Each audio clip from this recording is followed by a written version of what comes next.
If you clicked on this video, guys, I want to say thank you so much. Thank you so much for continuously volunteering to participate in Black history. Thank you so much for taking the time out of your day to learn about new Black figures and to learn about like everything dealing with Black history, things that you haven't learned before. I feel like it's now more important than ever to learn about Black history, considering all of the events that are going on right now. So the fact that you guys actually want to actively learn about Black history is great. That's why I made these videos all 28 days. I'm not stopping. This is just the first week. Then we're doing the second week, then the third week.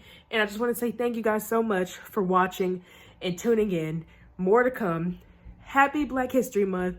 Happy February. Happy 2025. Let's do this. All right, let's get to the videos. Passionate. That's it. That's my intro. In honor of Black History Month, we're going to be doing a new Black figure every single day, and who better to start with than none other than the one and only Malcolm X, because there's a few misconceptions that people have about him.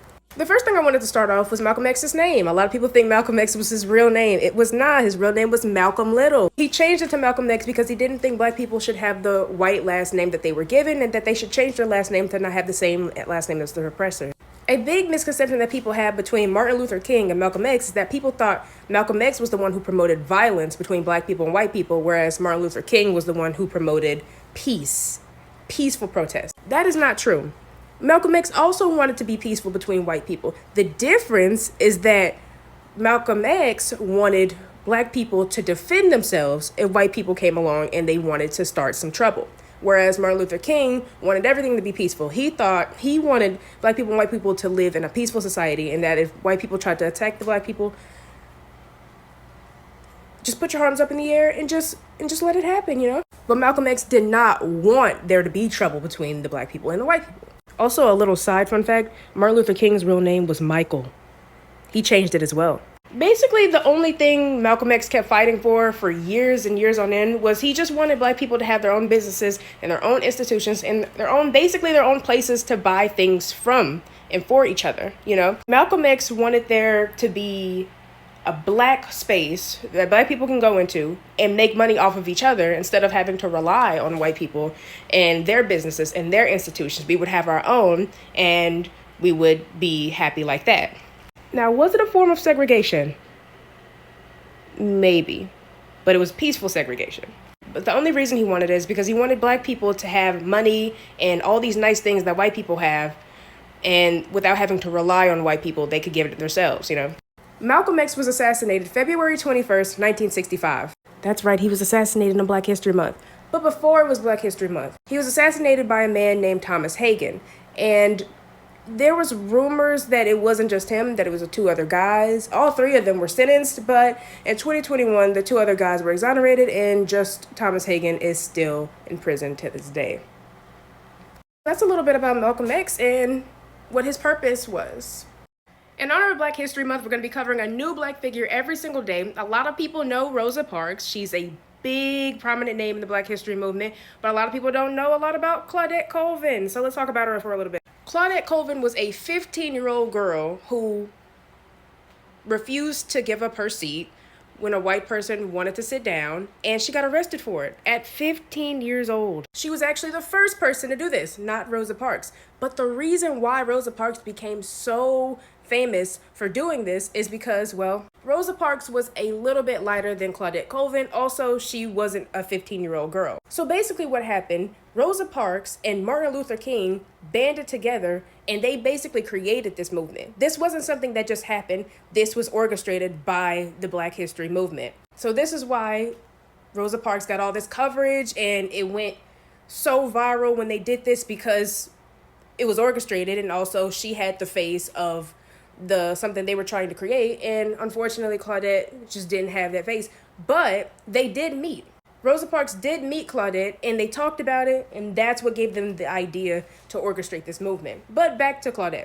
Claudette Colvin was born September 5th, 1939, and she was a pretty good student in school. She got good grades, and yeah, she was just a normal 15-year-old girl until this situation happened.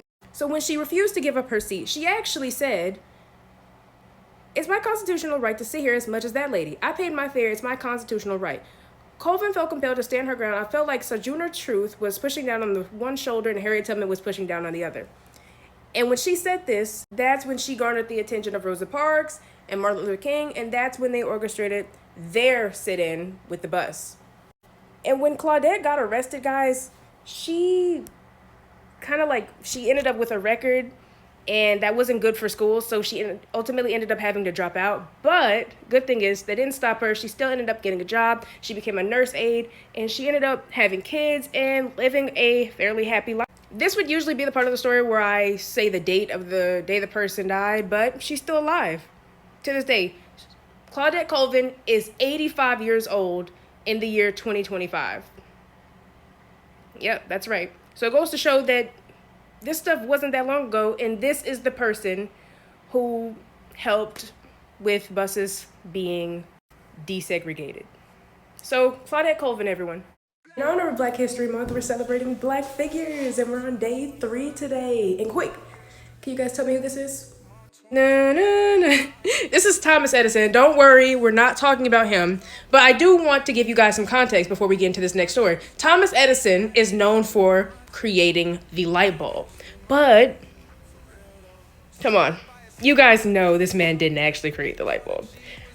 The light bulb was actually created by this man. That's right, Lewis Latimer is his name, and he was the one who actually created the light bulb. So let's talk about Lewis Latimer, shall we? So Lewis Latimer was born September 4th, 1848 in Chelsea, Massachusetts to 2 enslaved parents, but they were emancipated, so they weren't slaves anymore. But that doesn't mean Lewis didn't grow up facing a lot of racial discrimination. Lewis ended up joining the Navy at 16, and even though he didn't have a lot of formal education, he was still very smart, and he ended up teaching himself a lot of things, right? He's actually so good at creating things and teaching himself all this mechanical stuff and whatnot. Thomas Edison saw that and was like, I need this guy to work with me. And because Thomas Edison was white and Lewis Latimer didn't really have a say in any of this, so there you go, they started working together.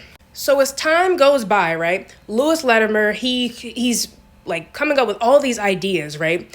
And he's creating these sketches for different things. And he sketches the idea for the light bulb. And when he pitches it to Thomas Edison's he's kind of confused. He's what is this supposed to be? And Lewis basically explains to him, he's like, this is a light bulb. This is so people can see. This is so you can stop having candles. I think that candles is what they used back then for light bulbs. And together they worked on it, and Thomas Edison took the idea for it. And I hear a lot that Black people don't create shit. Black people don't have any inventions. Tell those people that they are lying. Give this man a shout out. Also, something else that people didn't know. Alexander Graham Bell, who is known for creating the telephone, well, I'm not saying Lewis Latimer created the telephone, but I am saying that they worked together very closely. And he came up with the first pitch of the idea. At least that's what it tells me. That's what it says on the website, that they worked together. He came up with the draft of it. But we all know what's going on here. So that's the story of Lewis Latimer, a guy with 2 enslaved parents who ended up creating the motherfucking light bulb. Isn't that crazy?